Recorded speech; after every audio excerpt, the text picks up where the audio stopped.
नमस्कार, सर्वांचं स्वागत। वास्तविक कुठल्याही मतदाराच्या प्रचार सभेतलं माझं हे पहिलंच भाषण आहे। वास्तविक राजकीय पक्ष आणि राजकीय व्यवस्था या सर्वांपासनं सर्वसामान्य माणूस लांब राहतो, पण धडाडीचे आणि तरुण युवा आमचे मित्र ज्यांच्यावरती माझा विश्वास आहे, श्रद्धा आहे, अशी व्यक्ती निवडणुकीला उभी राहिल्यानंतर मी मात्र आवर्जून इथे आपणासमोर माझे मनोगत व्यक्त करण्यासाठी इथे उपस्थित झालेलो आहे। सोलापूरची काय अवस्था आहे, काय व्यवस्था आहे हे मी पुन्हा एकदा विस्ताराने सांगण्याची गरज नाही। ते काम आमचे मित्र अर्जुन रामगीर हे करणारच आहेत। सोलापूरची प्रगती का होत नाही, सोलापूरचा विकास का होत नाही याचा जर आपण बारकाईने विचार केला तर लक्षात येईल की प्रस्थापित लोक जी आहेत ती बाकीच्यांना सुधरू देत नाहीत, चांगले अधिकारी सोलापूरमध्ये टिकू देत नाहीत। ही फार मोठी अडचण आहे आणि प्रत्येकाचा एक एक असा ग्रुप तयार झालेला आहे। जितके उमेदवार उभे आहेत तुम्ही त्यांचं जर वक्तव्य ऐकलं तर कुणी म्हणतं मी याला धडा शिकवण्यासाठी उभा आहे, कुणी म्हणतं मी त्याला पाडण्यासाठी उभा आहे, कुणी म्हणतं माझ्या जातीला प्रतिनिधित्व मिळालं नाही म्हणून मी उभा आहे। पण एकाही व्यक्तीने आजपर्यंत असं म्हटलेलं नाही की मी सोलापूरच्या विकासासाठी उभा आहे। फक्त रोहित मोरे हा एकच व्यक्ती असा आहे, एकच ध्यास सोलापूर शहराचा विकास आणि प्रगतीचा मार्गाने सोलापूरला पुढे घेऊन जायचं त्यांची इच्छा आहे। आता आमदार पदासाठी ते उभे आहेत, विधानसभेसाठी ते उभे आहेत। आमदार म्हणून त्यांची काय जबाबदारी आहे? आमदार आपल्याला खूप काही आश्वासनं देतात। आमदार निवडून आल्यानंतर आपण त्यांच्या ऑफिसमध्ये तासनतास ताटकळत बसतो, आपली कामं घेऊन जातो। ही जी कामं असतात आमदारांची कामं, ही मुंबईतनं, मंत्रालयातनं, विधान भवनातनं, मंत्र्यांकडून आणि विविध खात्यातील जे सेक्रेटरी आहेत, प्रिन्सिपल सेक्रेटरी आहेत, त्यांच्या मार्फत ही कामं करवून घ्यावी लागतात। 248 खासदार आहेत, आमदार आहेत, त्यापैकी मंत्री किंवा सेक्रेटरी कुणाकुणाचं ऐकणार? ज्यांचं तिथे वजन आहे। गेली 5 ते 6 वर्ष मी रोहितला बघतोय, सातत्याने मंत्रालयामध्ये जाऊन सोलापूरच्या लोकांची कामं करून घेणं, कुठल्याही पदावर नसताना, साधा नगरसेवक नसताना सुद्धा ते मंत्रालयामधून वेगवेगळी कामं करवून आणत आहेत। विधान भवनामध्ये जाऊन मंत्र्यांच्या गाठी भेटी घेऊन त्यांच्या मार्फत सोलापूरच्या लोकांची ती कामं करवून घेत आहेत। अशाच व्यक्तीला जर आपण अधिकृतरित्या जर पाठवलं तर किती मोठ्या प्रमाणात कामं करतील? ही कामं करण्यासाठी आपण श्री रोहित मोरे यांना मत द्यावं असं माझं मत आहे। आणि त्यांना चिन्ह सुद्धा अतिशय सुंदर मिळालेलं आहे। प्रत्येक शुभ प्रसंगी आपल्याकडे बँड बाजा बारात असते आणि त्या बँडमध्ये ट्रम्पेट नावाचं वाद्य हे आपण शुभ म्हणून वापरलेलं असतं। तर असं अतिशय शुभ चिन्ह यांना मिळालेलं आहे। तर आपण 20 तारखेला या शुभचिन्हावरती, शुभचिन्हासमोरचं बटन दाबून यांना भरघोस मतांनी विजयी करावं असं मी आपण सर्वांना आवाहन करतो। आणि तरुण धडाडीचे जे आधीच कामं करतच आहेत त्यांना आणखीन जास्त काम करण्यासाठी बळ मिळवून द्यावं अशी आपण सर्वांना विनंती आहे. आणि पुन्हा एकदा मी रोहित मोरे यांना शुभेच्छा देतो. इथे थांबतो. धन्यवाद. सर्व सोलापूरकर जे इथं उपस्थित आहेत, सगळं नागरिक, आपलं स्वागत आहे. आपण श्री रोहित मोरे यांची ही धडपड आहे की सोलापूरचा विकास व्हायला पाहिजे. सोलापूरचा विकास होऊ शकत नाही हे 77 वर्षाचा इतिहास आहे. सोलापूरचा विकास का झाला नाही तर आपण लायक लोकांना निवडून दिलंच नाही. विचार करा, आपण या ठिकाणी बसलो आहोत, पण या एरियाचं नाव पोटफाडी एरिया. 75 वर्षापूर्वी देखील पोटफाडी होती, ती आता तिथंच आहे. ती जागा थोडी बदलली गेली आहे, पण या भिंती समोरच्या आजूबाजूच्या गेल्या 70-75 वर्षापासून जसं आहे तसंच आहे.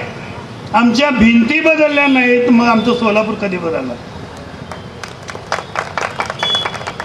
चेहरे बदलले, माणसं बदलली, तीच जागा आहे तशीच पडी आहे, फक्त ही मागची बिल्डिंग तेवढीच दिसते आहे. बाकी माझा जन्म या सिव्हिल हॉस्पिटलमध्ये झालेला आहे. त्यावेळी जे सिव्हिल हॉस्पिटल होतं ते सिव्हिल हॉस्पिटल अजूनही तसंच आहे. या समोरच्या जागा ज्या समोरच्या आहेत ते टापरे आहेत. ही सगळी जागा ओपन होती, सगळ्या ओपन होत्या, जशाच्या तशा आहेत. काहीही विकास झालेला नाही. या सोलापूरचं पार्श्वभूमी आपल्याला माहिती आहे का? सोलापूर म्हणजे काय? सोलापूर ही ब्रिटिशांची आर्थिक राजधानी. सोलापूर हे आशिया खंडाचं मँचेस्टर. सोलापूर मुंबईनंतर सोलापुरात वीज होती. सोलापूरची बस सेवा ही आशिया खंडात 2 नंबर होती. आता मी बसच विकून खाल्ले. आणि ह्याच्यासाठी आपणही कारणीभूत आहोत. आपण विचारलंच नाही की असं का? या सोलापूरची अवस्था अशी का? आपण निवडून दिलेल्या माणसांना विचारलंच नाही. आमदार राहो, नगरसेवक राहो, खासदार राहो, कोणाला विचारलेलं नाही. आज मला असं सांगा, आज असं एक घर दाखवा. पूर्वी एक म्हणत होते महारोगी दाखवा, 1000 रुपये मिळवा. आता सोलापुरात एक असं घर दाखवा की तिथला मुलगा पोट पाण्यासाठी, आपलं घर चालवण्यासाठी सोलापूर सोडून गेलेलं नाही असं एक घर दाखवा. ही अशी अवस्था सोलापूरची का? त्याला करणी देखील आपण आहोत. या चिडीपोळी ते उभारलेले आहेत की या सोलापूरची अशी अवस्था का होते, तर सोलापूरकडं कोणाचं लक्षच नाही. या सोलापूरमध्ये पूर्वी दिवसातून 2 वेळा पाणी येत होतं, आता 6 दिवसाला पाणी येतं. आणि 6 दिवसाला पाणी येत असताना, उद्धवराव ठाकरे सरकार असताना, आमच्या सोलापूरला 6 दिवसाला एकदा पाणी येत असताना आमचं सोलापूरचं पाणी इंदापूरला गेलं फक्त 3 महिन्यामध्ये. 600 कोटी खर्च केलं त्याला, 600 कोटी खर्च करून घेऊन गेले. पण आमचं जलसेतू 15 वर्ष झाली फक्त 25 कोटीसाठी अडून राहिलं होतं. आत्ता कंप्लीट व्हायला लागलं. तेही आम्ही मुंबईला चालत गेलो होतो. मी मुख्यमंत्र्यांना सांगितलं आमच्या सोलापूरचे 18 प्रश्न प्रलंबित आहेत, ते सोडवा. त्याप्रमाणे त्यांनी आश्वासन दिलं. त्याप्रमाणे खूप काही थोडं चालू आहे. जनजागृती करण्यासाठी मी सोलापूर ते मुंबई चालत गेलो की आमच्या लोकांना कळू द्या की आमच्या सोलापूरचा विकास झाला तर आमची मुलं बाळ आमचीकडं. कोण अनाथ होणार आहे? मुलगा अनाथ होणार आहे का आपण अनाथ होणार आहे तेच कळना. मुलगा जातो पुणे, मुंबई, हैदराबादला पोट भरण्यासाठी, आईवडील अनाथ. ज्या मुलाला जन्म दिल्यानंतर पेढे वाढता, कर्ज करता, त्याला लहानपणापासून त्याला मोठं करण्याकरता कर्ज करता आणि त्या मुलाला तुम्ही पाठवता आणि तुम्हीच अनाथ होऊन बसता. हेच जर सोलापूरमध्ये आमच्या नोकऱ्या धंद्या असल्या असत्या तर आमची मुलं गेली असती का? नाही गेली असती. असा प्रत्येक गोष्टीमध्ये या एकाच गोष्टी नाही. आता तुम्ही मला सांगा, महाराष्ट्रामध्ये 36 जिल्हे आहेत ना, 36 जिल्ह्यामध्ये 35 जिल्ह्यात विडी होत नाही, सोलापुरात का होते याचं उत्तर द्या. 36 जिल्ह्यामध्ये विडी होत नाही, सोलापुरात का होते? आणि ते किती पगार? 3 ते 3.5 हजार पगार. ती महिनाभर राबल्यानंतर 15-15, 16-16 तास राबल्यानंतर त्या आमच्या मातोश्री बहिणींना किती मिळतं? 3-3.5 हजार. मान्य आहे का तुम्हाला? कोण करू शकतं 3-3.5 हजार महिन्यावर कामाला? कोण तयार आहे सांगा मला, आहे का कोण? मग त्यांची तुम्हाला का दया येत नाही? घरचा स्वयंपाक करायचं, भांडी घासायचे, कपडे धुवायचे, सगळी तुमची कामं करायची आणि पुन्हा 3.5 हजारसाठी 15-15, 16 तास तुम्ही कधी शूटिंग काढलेलं बघितलं का? अशी बाई काय करते? व्हिडिओ करत पळत जात असते. वेळ झाल्यानंतर त्याचं काम होत नाही. ते बरोबर टायमिंगमध्ये जाण्यासाठी पळत जातात. 1-1 किलोमीटर, 1.5 किलोमीटर चालत जातात. का आम्हाला दया येत नाही? का आमच्या नगरसेवकांना कळत नाही? का आमच्या आमदार खासदारांजवळ कळत नाही?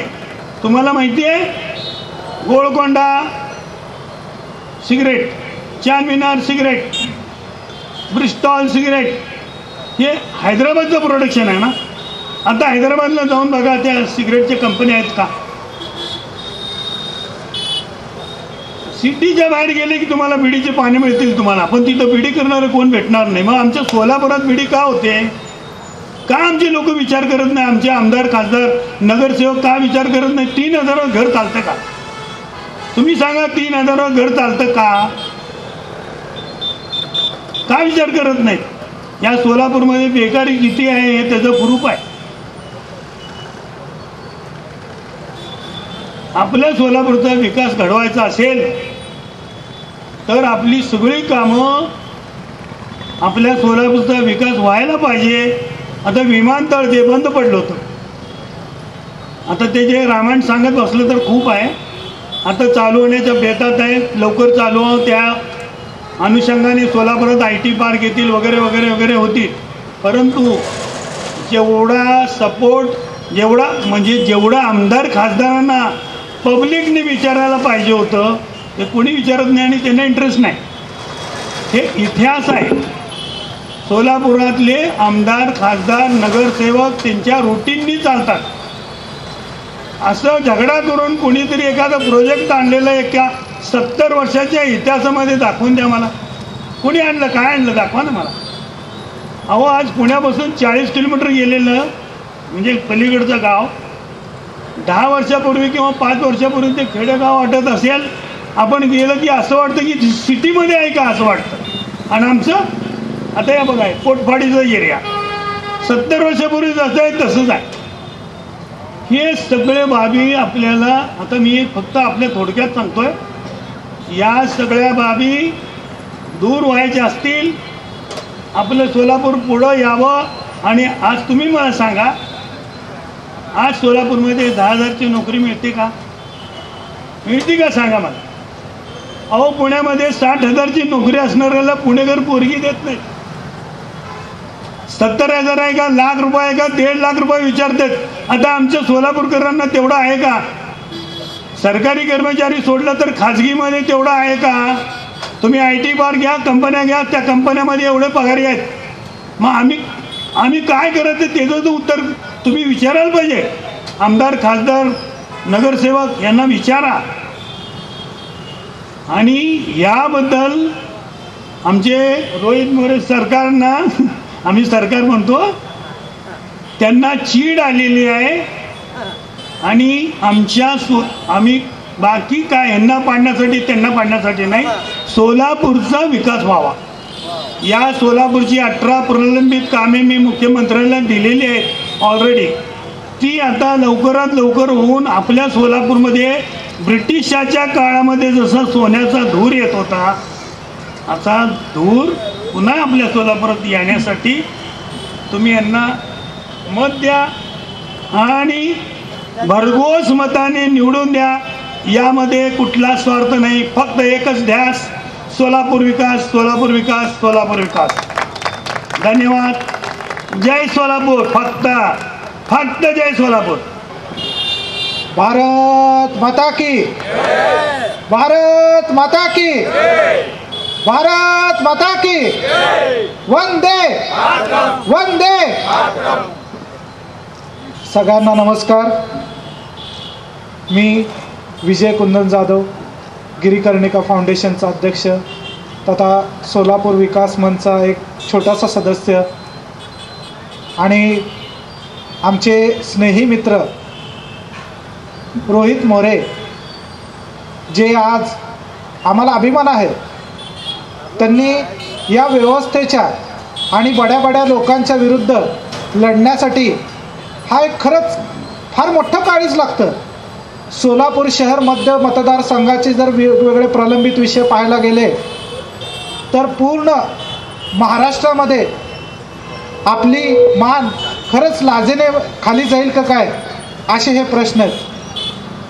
सोलापूरला गेल्या अनेक वर्षापासनं पर्जन्यमान म्हणजे पाऊस चांगला असून देखील आपल्या सोलापूरच्या माता भगिनींना गेल्या अनेक दिवसापासनं अनेक वर्षापासनं 5 दिवसाआड पाण्याची जी अवहेलना सहन करावी लागते. पूर्ण महाराष्ट्रामध्ये आणि पूर्ण देशामध्ये आणि मी तर म्हणेन पूर्ण जगामध्ये आपल्या सोलापूरची प्रतिमा ही पाण्याचा दिवस म्हणून फार वाईट झालेली आहे. आपल्याला येणाऱ्या काळामध्ये हे बदलायचं नाही का? बदलायचं का नाही? मग ह्या व्यवस्थेला बदलण्यासाठी एक तरुण अभ्यासू नेतृत्व आपल्याला सभागृहामध्ये पाठवणं ही आपली नैतिक जबाबदारी आहे. सोलापूरचं वैभव आत्ताच आमचे ज्येष्ठ सोलापूरचे कार्यकर्ते अर्जुनजी रामगिरी यांनी आपल्यासमोर विशद केलेलं आहे. सोलापूर हे कधी काळी पूर्ण देशामध्ये 4थ्या क्रमांकाचं अर्थव्यवस्थेचं एक शहर होतं. सोलापूर हे सुजलाम सुफलाम शहर होतं. सोलापूरमध्ये सोन्याचा धूर निघत होता. सोलापूरमध्ये रोजगारासाठी पूर्ण जगभरातनं देशाविदेशातनं लोक इथं येत होते आणि जे काय आपल्याला ब्रिटिशकालीन वास्तू आत्ता समृद्ध दिसत आहे ते त्याचंच एक द्योतक आहे. सोलापूरचं जे मेसॉनिक हॉल ज्याला म्हणतो आपण, जे चर्चपाशी आहे रंगभवनपाशी, तिथं सगळ्या देशाविदेशातनं जे काय कारागीर होते त्या कारागिरांची तिथं बैठक असायची, म्हणून त्याला मेसॉनिक हॉल म्हणून नाव पडलेलं आहे. म्हणून जे काय आत्ता ब्रिटिशकालीन जे काय वास्तू आपल्याला दिसतंय वैभव संपन्न, ते केवळ आणि केवळ आपलं सोलापूर हे समृद्ध असल्यामुळे दिसतंय. मला रोहित मोरेविषयी एक फार अभिमानाची गोष्ट सांगायची आहे. ज्या वेळेला आम्ही 4 वर्षापूर्वी सोलापूरच्या विमानतळाचा विषय हाती घेतला त्यावेळेला निस्वार्थ भावनेने केवळ आणि केवळ रोहित मोरे या तरुणाने मुंबईचा गड राखून मुंबईमध्ये मुख्यमंत्री असतील, उपमुख्यमंत्री असतील, सचिव असतील आणि वेगवेगळे विभागाचे जे मोठे अधिकारी असतील त्यांच्या इथं तासनतास थांबून केवळ आणि केवळ सोलापूरच्या एका विकासासाठी सगळ्या घरादारावरच्या संसारावरती स्वतःच्या व्यवहारावरती पाणी सोडून हा तन मन धनाने हा एक मात्र तरुण सगळं सर्वस्व अर्पण केलेला हा व्यक्ती. आपली आता नैतिक जबाबदारी आहे की अशा ह्या सर्वस्व अर्पण केलेल्या सोलापूरसाठी, सोलापूरच्या विविध प्रश्नांची जाण असलेल्या नेतृत्वाला आपल्याला सभागृहामध्ये देणं हे गरजेचं आहे. माझी आपल्या सगळ्या तमाम बंधू भगिनींना एकच अपेक्षा आहे की येत्या 20 तारखेला 17 क्रमांकाच्या ट्रम्पेट या चिन्हाच्या समोर तुम्ही भरघोस मताने मतदान करून स्वतः एक लोकशाही अबाधित राहण्याचं जे काय आपलं आपण ध्येय ठरवलेलं आहे ते ध्येय आपण उद्याशी बाळगू आणि सोलापूरला जे काही नवीन उद्योग असतील, प्रकल्प असतील आणि वेगवेगळे विषय मंत्रालयामधनं आपल्याला जे काय आणायचे निधी असतील, योजना असतील ते आपण रोहित मोरे यांच्या माध्यमातून आपल्याला आणायचे. याच्यासाठी तुम्ही रोहित मोरेंच्या मागं खंबीरपणे साथ उभी देणार का नाही? देणार का? चला, एवढंच. मी जास्त आपली वेळ न घेता मी आपली रजा घेतो. जय हिंद, जय महाराष्ट्र. नमस्कार. इथे जमलेल्या तमाम बंधू भगिनी, सोलापूरकर, पत्रकार बांधव सर्वांना माझा साष्टांग नमस्कार, सप्रेम नमस्कार. आज मी तुमचा वेळ घेणार आहे आणि मला वेळ घेण्याची जबाबदारी मला निवडणूक आयोगाने दिलेली आहे. त्यांचे सगळ्यात पहिल्यांदा धन्यवाद, कारण आपण लोकशाही राज्यात जगतो. दोनच शब्द पहिले अर्जुन रामगिरी साहेबांबद्दल मला बोलायचे आहेत. पूर्ण महाराष्ट्रातले सगळ्यांचे आई वडील लेकरा बाळाचं कल्याण व्हावं म्हणून तुळजाभवानीकडे जातात, आई मातेच्या कुलदेवी जातात, चालत जातात, साष्टांग दंडवत घालत जातात.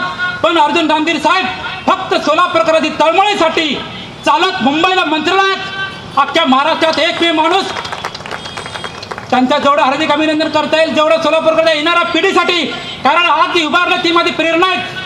त्या प्रेरणेने आज मी मैदानात उतरलेलो आहे. आज तुमचा वेळ घेणार आहे. माझं जे भाषण राहील थोडं राजकीय राहील आणि विकासात्मक सकारात्मक धोरणाच्या गोष्टी राहतील. कारण मला माहित आहे निवडणुकीमध्ये सभेशिवाय निवडणुकीला रंगत येतच नाही. आणि सभा हे मी काही जे बोलणार आहे त्याचा उद्देश आणि हेतू हा चांगला राहणार आहे, लोकांच्या कल्याणासाठी असणार आहे. कुणी अर्थात अनर्थ करून घेऊ नका, गैरसमज कुणी करून घेऊ नका, ही माझी विनंती आहे. नुकतंच जे चिन्ह मला मिळालं आहे ते ट्रम्पेट चिन्ह. अमेरिकेचे राष्ट्राध्यक्ष ट्रम्प साहेबांची नेमणूक झाली, तिकडे अध्यक्षपदी निवडून आले ते, तिथं मतदान झालं, ईव्हीएम मशीनवरती नाही बॅलेट पेपरवरती मतदान झालं, तिकडे ट्रम्प निवडून आले.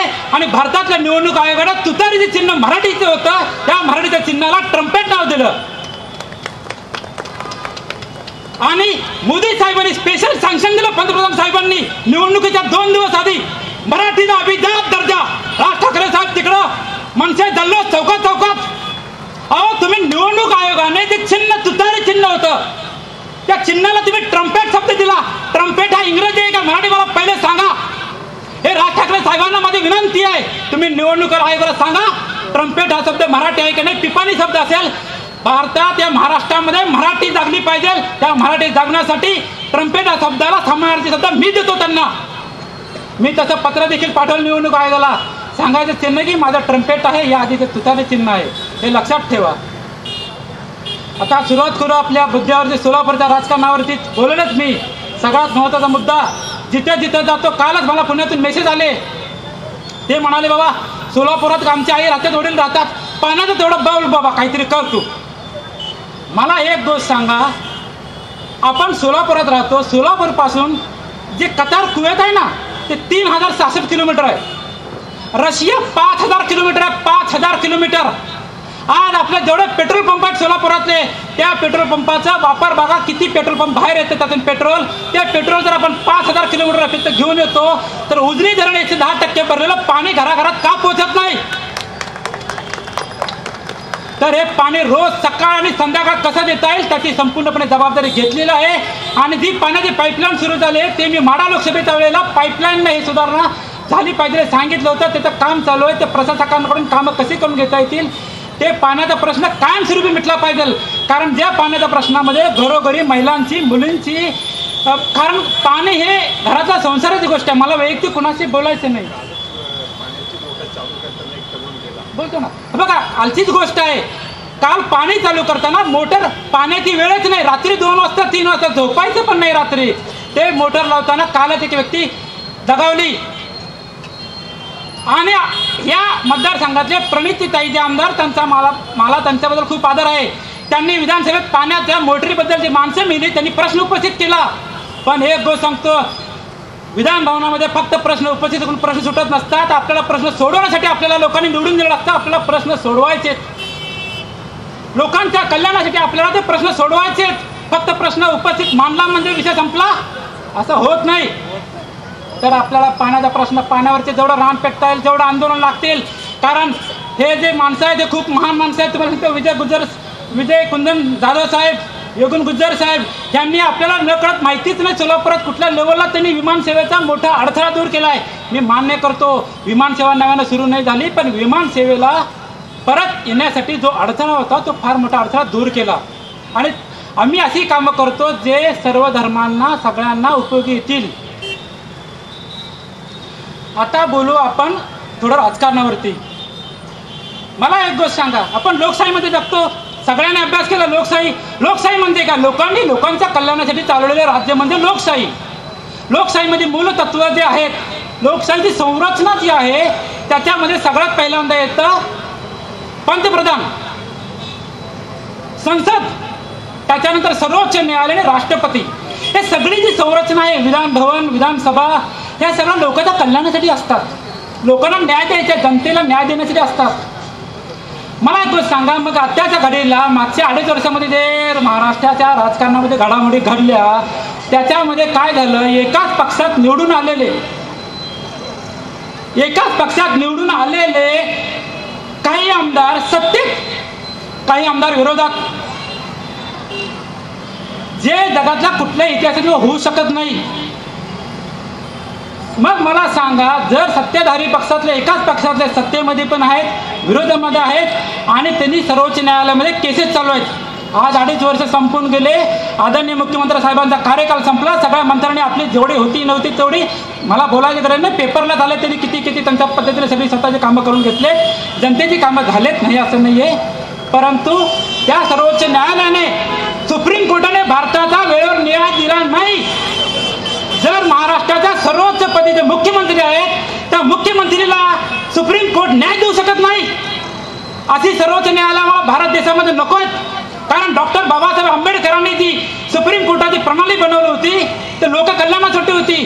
जर वेळेवर न्याय देत नसेल तर अशी सगळी सर्वोच्च न्यायालय आम्हाला बंद करून टाकू. आम्हाला असं न्यायालयाची गरजच नाही आहे. तारीख पे तारीख. माहिती आहे आपल्याला, दामिनीमधला डायलॉग 30 वर्षापूर्वीचा आहे. एवढं सेन्सिटिव्ह वातावरण असून सुद्धा आज देखील मुख्यमंत्री साहेबांना ते न्याय देऊ शकलं नाही सुप्रीम कोर्ट. काय करायचं असं कोर्टाला घेऊन? आणि आम्हाला बोलायचा संपूर्णपणे अधिकार आहे, कारण हे लोक कल्याणासाठी असतात सुप्रीम कोर्ट. तर माझी विनंती आहे, सुप्रीम कोर्टानं त्याचा योग्य निर्णय देणं गरजेचं आहे. आणि डेफिनेटली सांगतो, हे संपय अपात्र व्हायलाच पाहिजेत. मला वैयक्तिक कुणाला विरोध नाही आहे, पण ह्यांचा जे खेळ चाललाय ना, मला सांगा, एखादी कबड्डी स्पर्धा चालू असती, 2 तालुक्यातले असतात, आपले खेळाडू तिकडे गेले, तिकडचे खेळाडू इकडे आले, त्याला स्पर्धा म्हणतात का? यांनी सगळं IPL भेळमिसळ केला सगळा. तर हे कुठेतरी थांबलं पाहिजे. लोक, जनता फार आशेनं निवडून दिलं असतं आपल्याला. त्याच्यानंतर पुढचे मुद्दे आहेत सोलापूरच्या लोकल राजकारणाविषयी बोलू आपण. सध्याचाच बोलू आपण निवडणुकीबद्दल. सध्या विधानसभेचं सध्या सगळीकडे वातावरण झालंय. मग सध्या उमेदवार कोण कोण आहेत? मी एक आहे, ॲडव्होकेट रोहित मोरे. कृपया मी म्हणता मी तुमच्यातलाच एक उमेदवार असं समजा मला. हे माझा प्रचार करत नाहीत, ट्रम्पेटचा प्रचार म्हणजे आपल्या सगळ्याच्या सोलापूरच्या जनतेचा, सामान्य जनतेचा आवाज आहे. सोलापूरकरांच्या सामान्य जनतेचा आवाज आपण इथं व्यक्त करतोय. तर सोलापुरातले एक उमेदवार आहेत AIMIM चे साबदे साहेब. एक गोष्ट सांगतो तुम्हाला, हा जो पक्ष आहे ना AIMIM, हा 1926 साली झाला होता. म्हणजे पुढच्या 2 वर्षामध्ये या पक्षाला 100 वर्ष पूर्ण होत आहेत. आणि या मागच्या 10 वर्षामध्ये या पक्षाचं नाव आलंय. तुम्ही बघा, 10 वर्षापूर्वी नाव कधी दिसलं तुम्हाला? अचानक ह्या पक्षाला 10 वर्षात मोठं होण्याचं काय कारण असेल? तुम्ही स्वतः अभ्यास करा. मला सांगायचंय की ह्या पक्षाला जे नाव दिलेलं आहे, ऑल इंडिया मजलिस इस्त सदुल मुस्लिमान, म्हणजे याचा अर्थ काय? हा पक्ष फक्त मुस्लिम लोकांच्या कल्याणासाठी. एक गोष्ट सांगतो, भारत देश हा ज्यांनी कोणी जन्म घेतला तर सगळ्यांचा देश हा. भारताच्या संविधानामध्ये आपण सांगतो आपण धर्मनिरपेक्ष आहे. धर्मनिरपेक्ष म्हणजे सगळ्या धर्माला एकत्रित या सगळ्यांना घेऊन चालणारा देश म्हणजे धर्मनिरपेक्ष. मी पण धर्मनिरपेक्षताच म्हणणारा माणूस आहे. कारण हा जे पक्षाला नाव दिलंय कुठेतरी धर्मावर आधारित दिलंय, तेही निवडणूक आयोगाने तपासलं गेलं पाहिजे, त्याच्यात बदल केला गेला पाहिजे. कारण त्यांनी जे सोलापूर उमेदवार दिला फक्त शहरमध्ये दिला, कारण त्यांना वाटलं मुस्लिम संख्या जास्त आहे, मी फक्त मुस्लिम संख्याचं कल्याण करणार. हे का असं का? तुम्ही तिकडे पण उमेदवार द्यायला पाहिजे. ते शेवटी तुमची इच्छा. लोकशाही मी मान्य करतो, लोकशाहीला सगळ्यांना अधिकार आहे, तुमच्या सगळ्यांचं स्वागत आहे.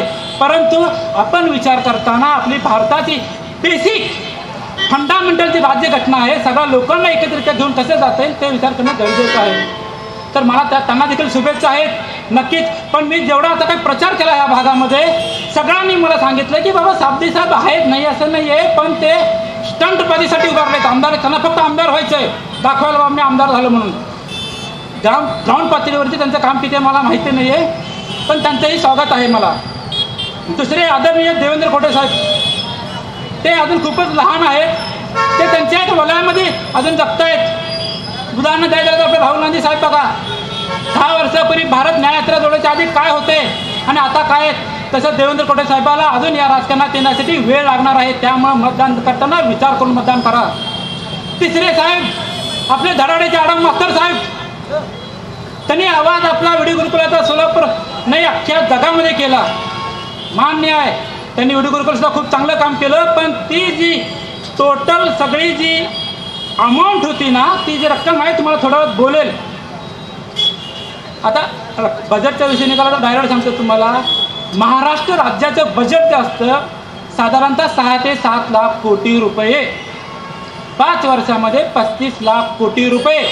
म्हणजे 35 लाख म्हणजे 35च्या पुढे 5 शून्य आणि 7 शून्य म्हणजे 12 शून्य. आपले जिल्हे साधारणतः 35 करू आपण. तरी देखील हा निधी, पगार यात सगळं मान्य, पण हा निधी तर जातो कुठे, हा निधी याचं विश्लेषण करणं गरजेचं आहे. हे ग्राउंड लेवलला सामान्य जनतेपर्यंत पैसा पोहोचत नाहीये. जर पोहोचला असता तर आज ह्या भागामध्ये विडी कामगार एकही राहिली नसती. आणि तुम्ही जर पाहिलं तर मी राहायला इथेच होतो, न्यू पाचपेठमध्ये. माझा जन्म सोलापूरचा झाला आहे, म्हणून मी निवडणूक लढवत आहे. आणि सोलापूरचा विकास करणं हा माझा जन्मसिद्ध अधिकार समजून मी मैदानात उतरलेला आहे. त्यामुळे मी सोलापूरचा विकासाचे सगळे मुद्दे घेणार आणि काम कायम करणार. त्याच्या पुढची गोष्ट तुम्हाला सांगतो. सध्या काय झालं, धार्मिक तेढ निर्माण करण्यासाठी आहे ना, अनेक जण निवडणुका जवळ आले ना वेगवेगळे विषय घेतात. थोडक्यात सांगायचं कशाला का, मी माझे खूप चांगले मित्र परिवार आहेत. त्यांना मी विचारलं, बाबा ॲक्च्युली हे भोंगे वाचतात कशासाठी वाचतात? तर ते म्हणाले काय असतं म्हणे की जे आमच्या म्हणजे मी पण, मला पण त्यांना समजा असं काही नाही, मी पण देवधर्म नावा सगळ्यांना माझा आदर आहे. ते म्हणाले की आमचे आजूबाजूचे जे असतात त्यांना त्या वेळेला माहिती जाणं गरजेचं आहे की बाबा आमच्या नमाजाची वेळ झाली आहे, नमाजाला सगळ्यांनी यावं. एवढाच तो भोंग्याचा उद्देश आहे, दुसरं काही नाही. आणि मी सांगतो तुम्हाला, जसं जसं निवडणुका जवळ येतात ना तसं तसं भोंग्यांचे आवाज वाढतात आणि विरोधी पक्षनेते त्या भोंग्यावरती मोठमोठी भाषणं करतात. हे कुठेतरी थांबलं गेलं पाहिजे. मी स्वतः अनुभवलेलं आहे. आणि याच्यात काय होतं तुम्हाला सांगू दे का, याच्यामध्ये मी माझं स्वतःचं उदाहरण सांगतो. मी पुण्याला गेलो होतो, रात्रभर जागरण झालं होतं, प्रवास झाला होता. भावाच्या घरी पोहोचलो सकाळी 5:30 पावणे 6ला. पोहोचलो तेवढा जोरात भोंगा सुरू झाला. तिकडं मशिदीचा भोंगा सुरू झाला, तेवढा तिकडं कुणीतरी छत्रपती शिवाजी महाराजांचा पोवाडा सुरू केला. तिकडं तिसऱ्यानेच अभंगवाणी सुरू केली. कमीत कमी ते अर्धा तास चालत होती. अशा गोष्टीला काय थार आहे आपल्या महाराष्ट्र राजकारणामध्ये, तुम्ही सांगा मला. हे चुकीचं आहे का बरोबर आहे? हा जो तुमचा आणि आपला जो उद्देश आहे की आपला उद्देश आहे की नमाज पठणाला येण्यासाठी त्या भागातले जेवढे कोणी असतील त्यांना आपण सरकारतर्फे अलार्म कसं पाठवता येईल, त्यांना मोबाईल असतील तर मोबाईल मेसेज कसं पाठवता येतील, वेळ पडल्यास तर त्यांना आम्ही एक माणूस आपण करू, बाबा वेळ झाली आठवण करून द्या, त्यांना बोलवून घेऊ. पण आम्हाला भारत देशामध्ये सामाजिक तेढ कसले कोणाच्याही नको. कारण जे कोणी धार्मिक गोष्टी बोलतात त्या धार्मिक गोष्टीचा पाठीमागे ते प्रत्येकाच्या नेत्याचा काहीतरी वैयक्तिक स्वार्थ दडलेला असतो. ते सामान्य जनतेने समजून घेतलं पाहिजे. आणि जगातला असा कुठलाही देश नाही आहे की जो एका धर्माला घेऊन चाललेला नाही त्याचा विकास झाला, असं नाही आहे. जगातला एखाद्या शहरातच घ्या, कुठलाही, मुंबईचा विकास का झाला? कारण मुंबईमध्ये सगळ्या धर्माचे राहतात, सगळ्या जाती धर्माचे राहतात. सोलापुरात पण राहतात, पण सोलापूरला त्या पद्धतीचं खंबीर नेतृत्व कुठेतरी कमी पडलेलं आहे. कारण तुम्हाला सांगतो, सोलापुरातल्या इतिहासाचा तरी मी थोडा अभ्यास केलेला आहे. सोलापुरातलं ते इंजिनिअरिंग कॉलेज होतं. इंजिनिअरिंग कॉलेज आपल्या सोलापूरला 1960 ते 70च्या दशकामध्ये मंजूर झालं होतं. त्यावेळेस ते आदरणीय यशवंतराव चव्हाण साहेब हे देशाचे नेते होते, काँग्रेस पक्षातले. ते पक्ष देशाचे नेते होते का कराडचे नेते होते मला आधी त्याचं उत्तर कळालेलं नाही आहे. त्यांनी रातोरात आपल्या सोलापूरच्या मंजूर झालेल्या कॉलेजच्या मशिनरी उचलून कराडला घेऊन गेले.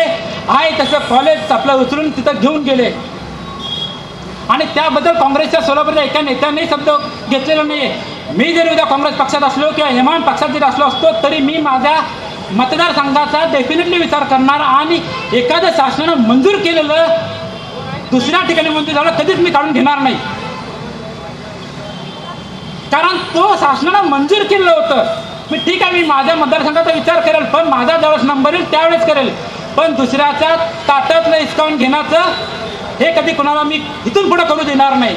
त्याचं उदाहरण आत्ता सांगतो की आमच्या काही जवळपासच्या सगळ्यांनी मिलेट सेंटर होतं सोलापूरला मंजूर झालेलं कृषी सेंटर. ते आम्हाला कळालं की इथून मंजूर झालं, बारामतीला चाललं होतं. पहिल्यांदा असं झालं की बारामतीचा तो GR आम्ही चौघांनी काही आवाज उठवला, सरांनी मंचावर द्यायच, ते मिरट सेंटर बारामतीला गेलं, परत आलं. हेच उदाहरण तुम्हाला चांगलं सांगतो की या दृष्टीनं आपल्याला अशा पद्धतीनं आपल्या सगळ्या सोलापूरचा विकास घडवायचा आहे. पुढचे मुद्दे खूप महत्त्वाचे आहेत. आता पुढचा मुद्दा आहे मेगा टेक्सटाईल पार्क. आपले उद्योगपती तर अडके साहेब आहेत. सोलापूरला जॉग्राफिकली म्हणजे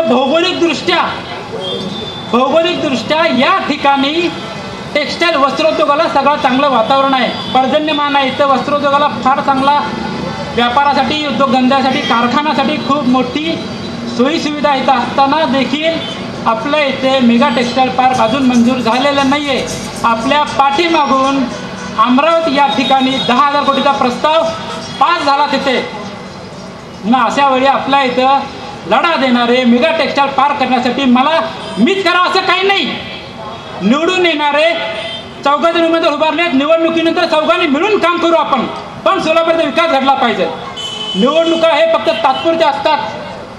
निवडणुका झाल्या की आपण सगळं एकत्रित या सगळ्यांसाठी कसं मिळून काम करता येईल हे विचार करणं गरजेचं आहे.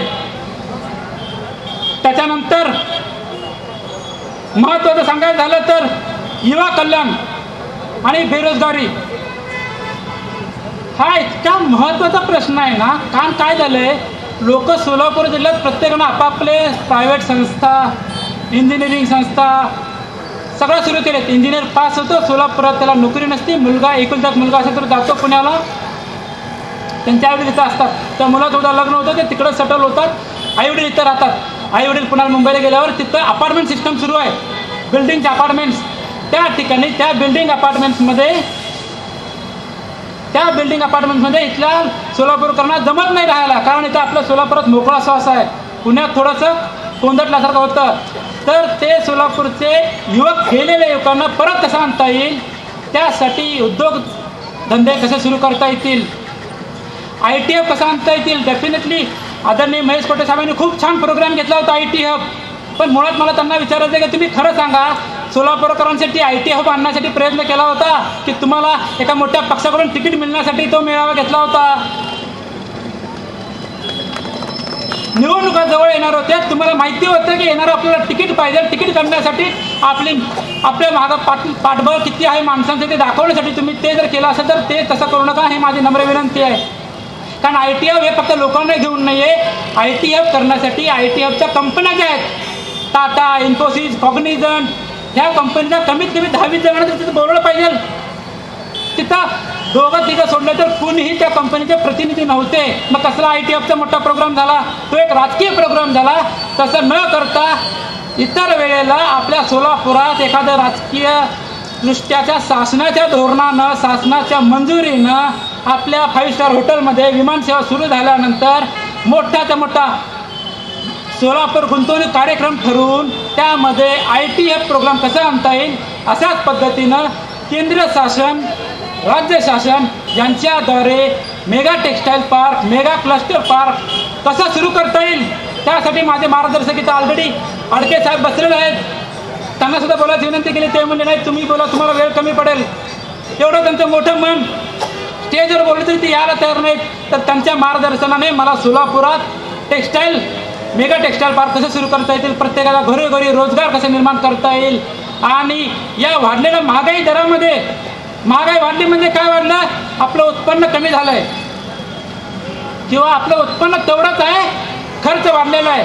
तर ते उत्पन्नाचे स्रोत कसे वाढवता येतील, कारण तुम्हाला सांगतो टेक्सटाईल पार्क जे आहे, हा जेवढे व्हिडिओ घरकुल आहेत आपले, मुस्लिम पाचापेठ असू दे, न्यू पाचापेठ असू दे, झोपडपट्टी असू दे, राहुल गांधी झोपडपट्टी असू दे, NG मिल चाळ असू दे, सगळ्या महिला अतिउत्तम सिलाई कामगार आहेत.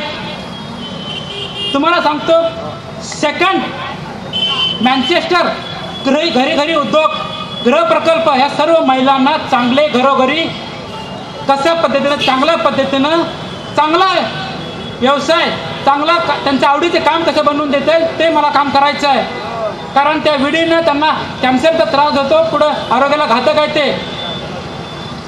आणि सगळ्यात शेवटी म्हणलं तर महिलांचं सुरक्षा आणि सन्मान आज बघत चाललो आपण राज्यामध्ये काय गोष्टी चालल्यात. मला काय त्यात बोलायचं नाही आहे, परंतु तुम्ही डोळ्यानं रोज बघता, बातम्या बघता, टी व्हीला बघता, सगळं बघता. आजच्या तारखेला मला माहिती नाही पोलीस प्रशासनाला काय झालंय. ज्यावेळेस पोलीस भरती होतात ते एक शपथ घेऊन घेतात, बाबा मी या राज्याचं या देशाचं संरक्षण करणार ही माझी संपूर्णपणे जबाबदारी आहे. आणि परवा आपले आदरणीय बाबासाहेब सिद्दीकींचा धडाधड गोळ्या घालून त्यांची हत्या करण्यात आली. बाबा सिद्दीकी खूप चांगले व्यक्तिमत्व होते. बाबा सिद्दीकी साहेबांची अशी ती हत्या घडली, त्या ठिकाणी मीडियानं सांगितलं त्यांना एक प्रकारची सुरक्षा होती. परत त्या पोलीस अधिकाऱ्यांनी पत्रकार परिषद घेतली, त्यांनी सांगितलं नाही नाही आम्ही कोणती सुरक्षा दिली नव्हती. परत सांगितलं नाही आम्ही एक पोलीस दिलं होते, 3 पोलीस होते. अहो तुम्हाला थोडं तरी तुमच्या मनाला नाही, थोडी तरी लाज वाटली पाहिजे. आपण एक सक्षम पोलीस अधिकारी आहेत. तुम्हाला माझी तर सभा चालू आहे, या सभेमध्ये सुरक्षा द्यायचं का नाही, परवानगी लागते त्याला.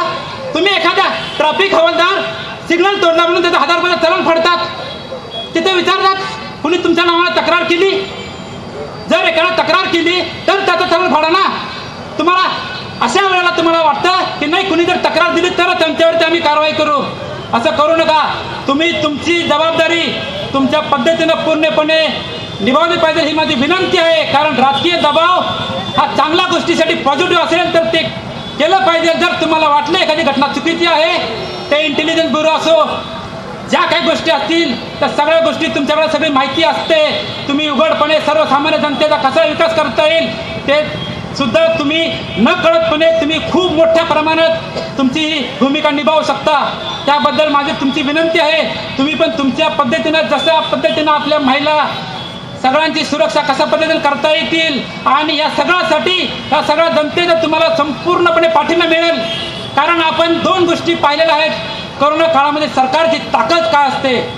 सरकारनं जर ठरवलं देऊळ असू दे, देव असू दे, सगळे कुठल्याही धर्माचे देव धर्म असू दे सगळ्यांना कुलूप लावून बंद ठेवलं होतं. 1 वर्ष कुणी पुजावर सोडलं तर आज जात नव्हता. ही सरकारची ताकद आहे. मला देवावरती विश्वास आहे, धर्मावरती सगळा विश्वास आहे, त्यांना सगळा आदर आहे. परंतु सरकार जो असतो ते राजधर्म असतो, त्यांच्या समोर सगळं समान असतात.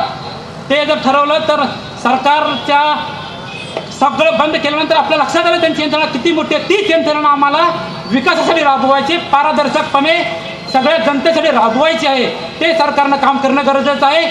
त्याच्याच उलट जर जनतेचा संयम सुटला काय होतं मला बोलायची गरज नाही. नुकत्याच तुम्ही 2 महिन्यापूर्वी आपल्या जवळच्या भागात काय घडले सगळ्यांना माहिती आहे. तर ते न होऊ देता सगळ्यांना एकत्रितरित्या कसं घेऊन काम करता येईल ते करणं सरकारची संपूर्णपणे जबाबदारी आहे. सरकारनं ती जबाबदारी निभावली पाहिजे आणि सरकारचं ते दायित्व आहे.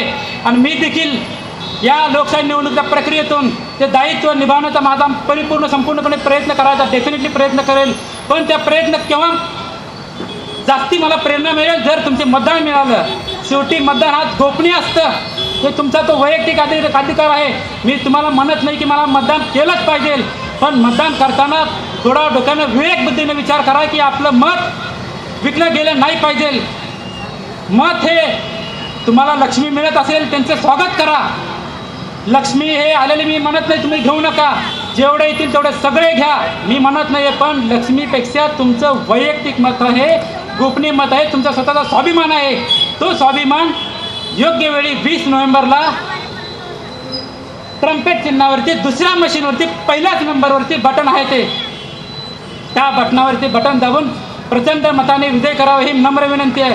कारण मी हा माझा प्रचार समजू नका, मी तुमच्यातलाच एक हक्काचा उमेदवार आहे, तुमचाच माणूस आहे. तुम्ही कधीही सांगा, फेसबुकवर अवेलेबल असतो मी, व्हॉट्सअपवरती आहे, माझा परिवार इथंच अवेलेबल आहे. काही गोष्टी सांगा, माझ्यापर्यंत आलं तर ती गोष्ट मी पूर्ण करायचा प्रयत्न करेन. पण माझं प्राधान्य जे राहील सार्वजनिक मोठ्या कार्यक्रमाला राहील. स्वतःचा वैयक्तिक असतील तर मला माझ्यापर्यंत कळवा, मला जेवढं त्यात शक्य आहे ते मी काम करायचा संपूर्णपणे प्रयत्न करणार.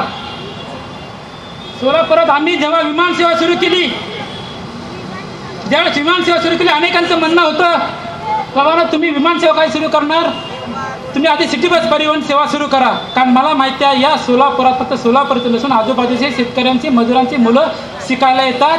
आजच्या तारखेला रिक्षात बसले की 100 रुपये असेच जातात. पण बस सेवा जर असेल तर 5 रुपयांमध्ये AC बसमध्ये आपण आपापल्या भागात पोहोचू शकतो.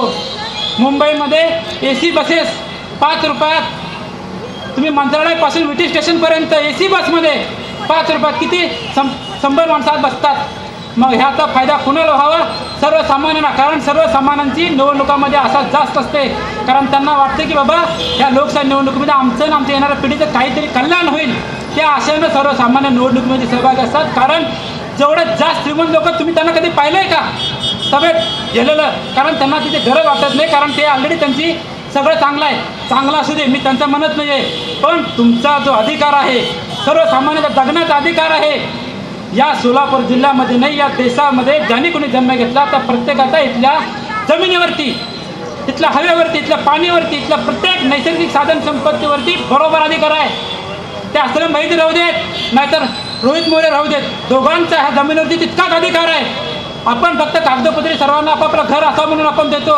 आपल्या गावात जर एखादं मायनिंग झालं, वाळूच उत्खनन होतं नदीचं, ते कंत्राटदार घेतो, त्याचं जातात किस्से तुम्हाला मला बोलायची गरज नाही. पण त्या वाळू कंत्राटदाराचं जे काही तिथं काम होतं त्या कामाच्या कंपनीला वर्षाला CSR निधी खर्च करावा लागतो. तो CSR निधी जनतेचा विकास कल्याणासाठी असतो. त्यामध्ये शिक्षण असो, आरोग्य असो, या ज्या जीवन जगण्यासाठी मूलभूत गोष्टी असतात त्यासाठी ते काम होणं गरजेचं आहे. ते काम आपण कशा पद्धतीने चांगल्या पद्धतीने करता येईल. आणि माझा वैयक्तिक कुठल्याही पक्षाला कुठल्याही नेत्याला विरोध नाही आहे, परंतु माझं एवढंच म्हणणं आहे की आपण सगळ्यांनी कुठेतरी थांबून निवडणुकीची पातळी कुठेतरी आपण थोडी सुसंस्कृतपणा परत आणला पाहिजे. कारण आपण बघतोय पेपर वाचायचं लोकांनी हळूहळू बंदच केलेलं आहे, बातम्या बघा हळूहळू बंद केलं. असं करू नका, कारण त्याचा फायदा राजकारणी लोकांनाच होणार आहे. राजकारणापासून कधीच दूर पळून जाऊ नका. राजकारण हे सगळ्यात महत्त्वाचं बेसिक फंडामेंटल विकासासाठी आपल्याला गरजेचं आहे. कारण त्या शक्तीनुसार आपण अनेकाचं कल्याण करू शकतो. एका मुख्यमंत्री साहेबाच्या सहीनं अनेकाच्या नोकरी लागू शकतात, त्याचं घर कुटुंब भरायला येऊ शकतं. त्यामुळं सगळ्यात कसे करून सगळ्यांनी एकजुटीने आपापल्या भागामध्ये प्रत्येक भागामध्ये उमेदवारांना प्रश्न विचारा, त्यांच्याकडून कामं करून घ्या, पाठी लागा. फक्त निवडणुका मतदान न करा, मतदान तर कराच करा, मतदान करून पुढचे 5 वर्ष देखील त्यांच्या कामासाठी पाठपुरावा करा. पाठपुरावा केल्याशिवाय कुठलीही गोष्ट हाती लागत नाही. वाटेल तेवढं प्रयत्न करा. मी पण मला जेवढी साथ देता येईल संपूर्णपणे सोलापूरसाठी मी कायम सदैव काम करायला तयार आहे. म्हणूनच आम्ही आमचे 2 ब्रीदवाक्य ह्या इथं लिहिलेले आहेत. ते म्हणजे एकच ध्यास सोलापूर शहर जिल्हा म्हणून आपण विकासाचा आणि प्रगतीचा.